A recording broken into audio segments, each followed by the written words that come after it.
नमस्कार प्रिय मित्र नितिन, मैं आपका मित्र नितिन। तो आज का हमारा टॉपिक ये है, ऐसे नहीं कहते, ऐसे कहते हैं, नमस्कार प्रिय मित्र नितिन, मैं आपका मित्र नितिन।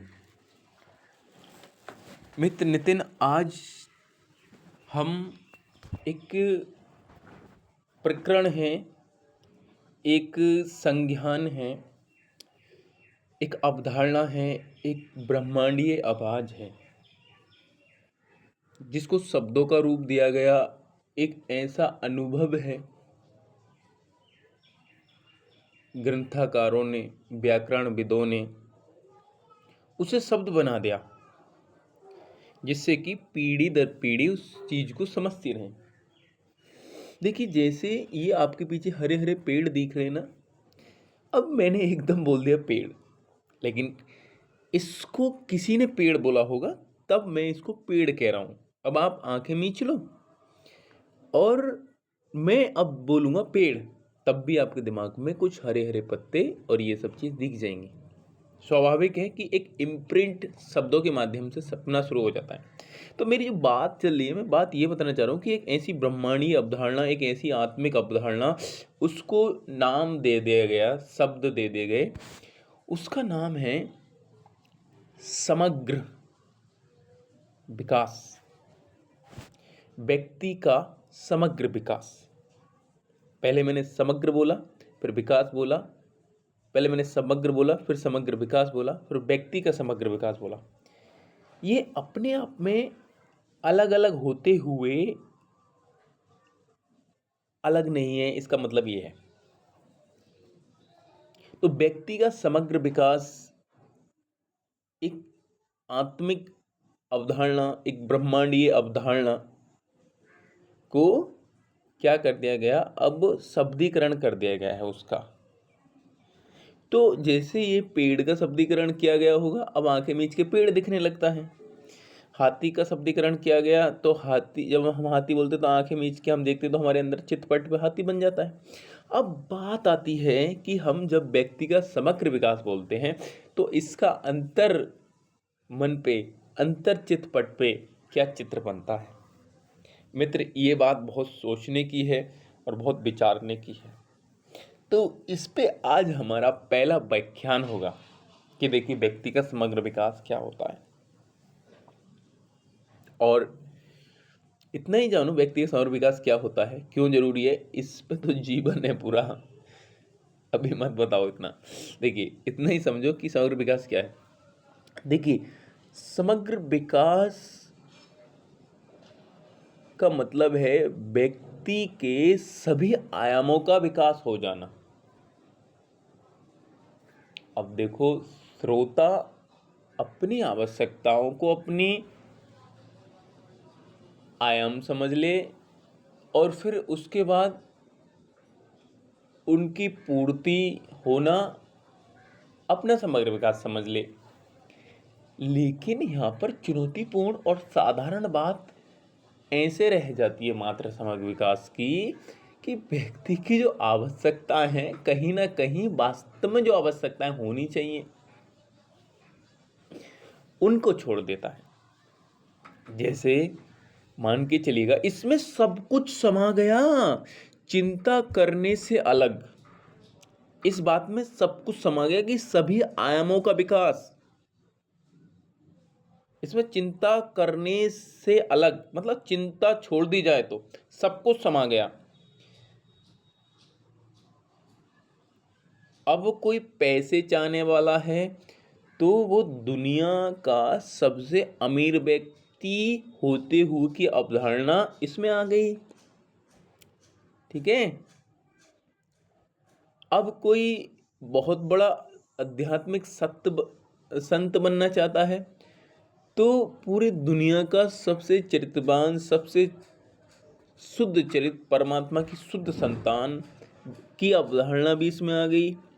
ना केवल इसकी, अब जो पैसे वाला, मैंने बताया कि वो पैसे वाला अलग है, नहीं, वो दुनिया का सबसे अमीर व्यक्ति भी और वो दुनिया का सबसे संत, परम पिता परमात्मा की शुद्ध आत्मा भी, दोनों अवधारणाएं इसमें बैठ गई। देखो ज़रूरतों ने जन्म कैसे लिया भाई, उसके किसी एक लालच ने पैसे, धन, लक्ष्मी, कुबेर को अपना प्रियतम बनाने की इच्छा उसमें जगी। कोई बुरी बात नहीं है। इंसान एक स्वाभाविक प्रक्रिया है, इंसान एक जैविक उत्पाद है, आना बुरी बात नहीं है। लेकिन दूसरे उसमें संत बनने के गुण भी उसकी इच्छा से जगे, उसकी आत्मा ने उसमें जगाए, ठीक है। और दुनिया का सबसे बड़ा राजनीतिक, किसी में राजनीतिक बनने के गुण आ रहे हैं तो भाई दुनिया का सबसे श्रेष्ठ राजनीतिक बनने की अवधारणा भी इसमें समाहित हो गई। सब सब अवधारणा भी इसमें समाहित हो गई। तो तीनों को, इसे पैसे वाला दुनिया का सबसे बड़ा इसी अवधारणा में समाहित हो गया, दुनिया का सबसे बड़ा संत इसी अवधारणा में समाहित हो गया, दुनिया का सबसे बड़ा राजनीतिक इसी में समाहित हो गया। तो सब जरूरतें जो इंसान जाति में अब तक इंसान ने प्राप्त की हैं, इंसान ने अब तक किया है, सब कुछ उस समग्र विकास में है। अब एक चीज और बता दूं मैं कि समग्र विकास में भोग और त्याग सब कुछ है।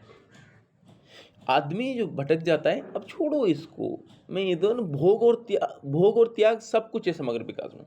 कि तुम बहुत बड़े राजा बन जाओ, बहुत बड़े राजनीतिक बन जाओ, तुम बहुत बड़े संत बन जाओ, तो जैसे मान के चलिएगा कि मैं हाथ पे पानी डालता हूँ, अपने बाएं हाथ पे दाएं हाथ पे, तो पानी रपकता रपकता रपकता रपकता नीचे चला जाता है। अगर मैं इसी पे तेल डालूं तो तेल रपकते रपकते नीचे चला जाता है। अब समझने वाली बात यह है, समझने वाली बात यह है कि जब मैं पानी डाला तो रपकता रपकता वो ज़्यादातर नीचे चला गया, लेकिन तेल डाला तो रपकते रपकते कम नीचे पहुंचा। तो देखिए, लोभ और त्याग की यहाँ पर बात आती है।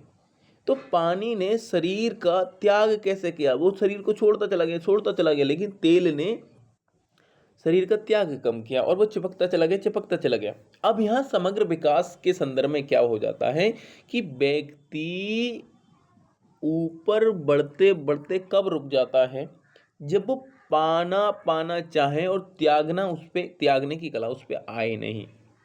तो समग्र विकास के अंदर पाना और त्यागना दोनों समाहित हैं।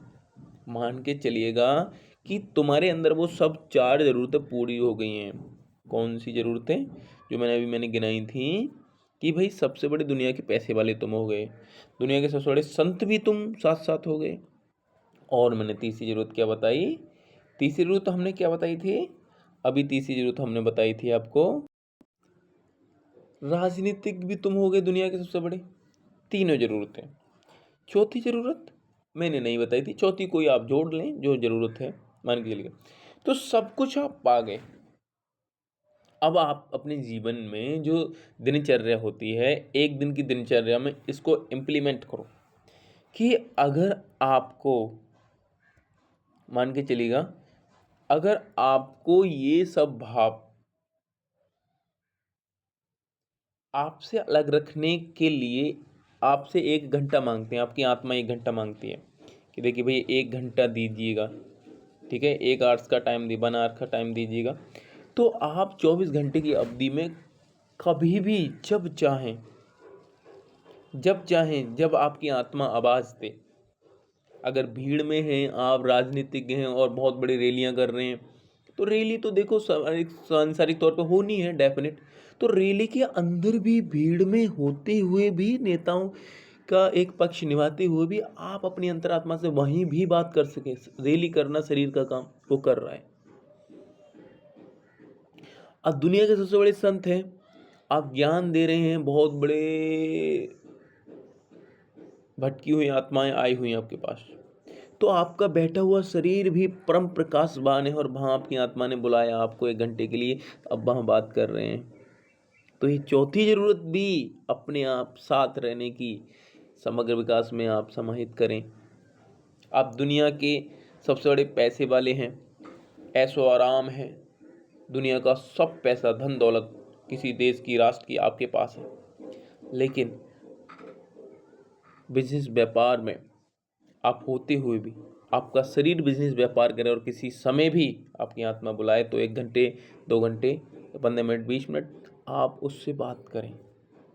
तो समग्र विकास में एक चीज़ जो हमने इसमें अवधारणा में कही कि सब कुछ पा लेना और पाने के बाद अपने आप को अपने लिए, अपनी आत्मा के लिए उससे अंतर मन को पहचानना, ये एक समग्र विकास, सब कुछ इसमें समाहित है। और जो दूसरे पक्ष में मैंने जोड़ी हैं चीज़ें कि देखिए आप राजनीतिक बन गए, दुनिया के सबसे बड़े राजनीतिक बनिए तो सबसे बड़े ही बनिए। पैसे वाले तो दुनिया के सबसे बड़े पैसे वाले ही समग्र विकास के अंतर्गत आता है। संत तो दुनिया के सबसे बड़े संतों में ही आपकी अवधारणा शुरू होती है। ये अब यहाँ पर चुनौतीपूर्ण कार्य क्या है कि समग्र विकास में इतना बता दें कि वे समग्र विकास क्या है, ये मैंने समझा दिया।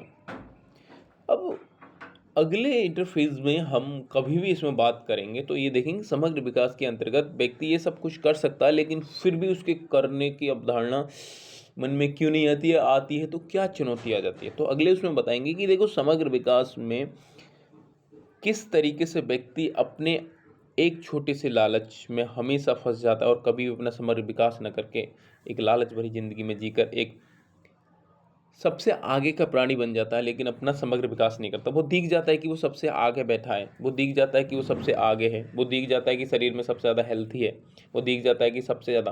तो इस सबसे ज़्यादा का मतलब ऐसा ही है कि जैसे तुम्हें ये सब पीछे पेड़ दिख रहे हैं ना, ये सब, तो इसमें जो सूखा वाला पेड़ है वो सबसे ऊंचा पेड़ है, लेकिन फिर भी बेचारा वो सूखा है। वो दुनिया के सभी पेड़ों में सबसे ऊंचा पेड़ नहीं है, इस क्षेत्र विशेष, इस एरिया विशेष में वो सबसे ऊंचा पेड़ है। तो ये समग्रता की परिभाषा नहीं होती। और वहाँ पर ये जो हरे हरे छोटे ये झाड़ियाँ पेड़ हैं, ये इसको अपना श्रेष्ठ मान नहीं है। और हालांकि इन सब में श्रेष्ठ होने का गुण है, लेकिन इसके अधीन वो कभी जा नहीं रहे। तो देखिए अगले उसमें हम समझाएंगे कि किस तरीके से व्यक्ति अपने समग्र विकास को कैसे त्याग देता है और कैसे उसको नहीं प्राप्त करता। व्यक्ति सामाजिक सम्मान को अपना सर्वोपरि मान लेता है और अपना उससे ऐसे पोषण कराता रहता है, ऐसा पोषण कराता रहता है कि अपनी मस्तिष्क की विक्षिप्तता का ही शिकार हो जाता है। और अपने देखिए, और फिर उससे निकलने का क्या उपाय हो सकता है, और निकलने का क्या है, वो तो फंसना ही नहीं है। फिर व्यक्ति किस तरीके से अपनी आध्यात्मिक सम्मान, आत्मिक सम्मान को आगे रखते हुए कहाँ पहुँच सकता है। इस जीवन में उससे निकलने का ये उपाय होगा कि हमें आत्मिक सम्मान से प्रेम करना है, ये निकलने का उपाय होगा। चौथा जो निकलने का उपाय होगा, फिर एक चुनौतीपूर्ण, एक सतत जीवन, एक जो हमारा समग्र विकास वाला जो जीवन होगा, ठीक है, उसके पैरेलल हम ये जो व्यक्ति मानता है एक अधूरी संपूर्णता जो होती है, इसको जो मानता है, इनके पैरेलल हम चल चल के आपको बताएंगे कि किस तरीके से व्यक्ति दोनों जीवन में रहते हुए एक में केवल मात्र दिखावा करता है, केवल भारी संसाधनों से, भारी सम्मान से खुश होता है। दूसरी तरफ हम दिखाएंगे कि किस तरीके से व्यक्ति परम आनंद को प्राप्त रहता है और एक बड़ा, बहुत ही बड़ा प्रकृति का सबसे शुद्ध संतान बनता है। और भाई उसकी सांसारिक अदाएँ, उसकी आध्यात्मिक अदाएँ वाकई बहुत गजब होती हैं। इसमें हम चीज़ें दिखाएंगे, दोनों स्टेज में हम दिखाएंगे। जैसे ये लेफ्ट में ये देखिए, इधर का और इधर का दो दुनिया मानिए, इधर की ये वाली ये इस ये सड़क जो दिख रही है, तो देखिए इधर मान के चलिएगा हमारे इस वाले कंधे पे इसकी ओर वो अधूरी संपूर्णता है, और इधर देखिए समग्रता है, इधर समग्रता है। तो दोनों पैरेलल हम देखेंगे, दोनों तरफ व्यक्ति को जीवन में प्रेम भी होता है, दोनों तरफ व्यक्ति को जीवन में क्रोध भी आता है, दोनों तरफ व्यक्ति को मतलब सब भाव दिखते हैं। लेकिन इधर कभी व्यक्ति बनता नहीं है, और इधर व्यक्ति बेचारा बन के खुल खुल के अंत में बंधा ही रहता है। वो कभी भी समग्र विकास की ओर नहीं पहुंचता, और कहीं ना कहीं वो ढेर हो जाता है, कहीं ना कहीं उसकी एक समाधि बन जाती है, और बस एक निश्चित उसमें रह जाता है। वो अपने आप में कभी भी वो इतना प्रभावी नहीं बन पाता। और इधर का व्यक्ति ये, तो एक पैरेललता का सिद्धांत हम इसमें देखेंगे। तो आज हमने ये सब चीज़ देखी कि भाई समग्र विकास कितना जरूरी है व्यक्ति को, और बस ये कितना जरूरी है। इसमें कोई भी सामाजिक सम्मान की कोई आशा नहीं। एक अपने दिल की, एक अपनी अंतरात्मा की आवाज़, अपने जीवन को जो जो ज़रूरत है वो सब, हर व्यक्ति का लक्ष्य समग्र विकास। तो नितिन, आपको ये बात समझ में आई होगी। मैं उम्मीद करता हूँ कि आप हमारी इस यात्रा में साथ रहेंगे। धन्यवाद।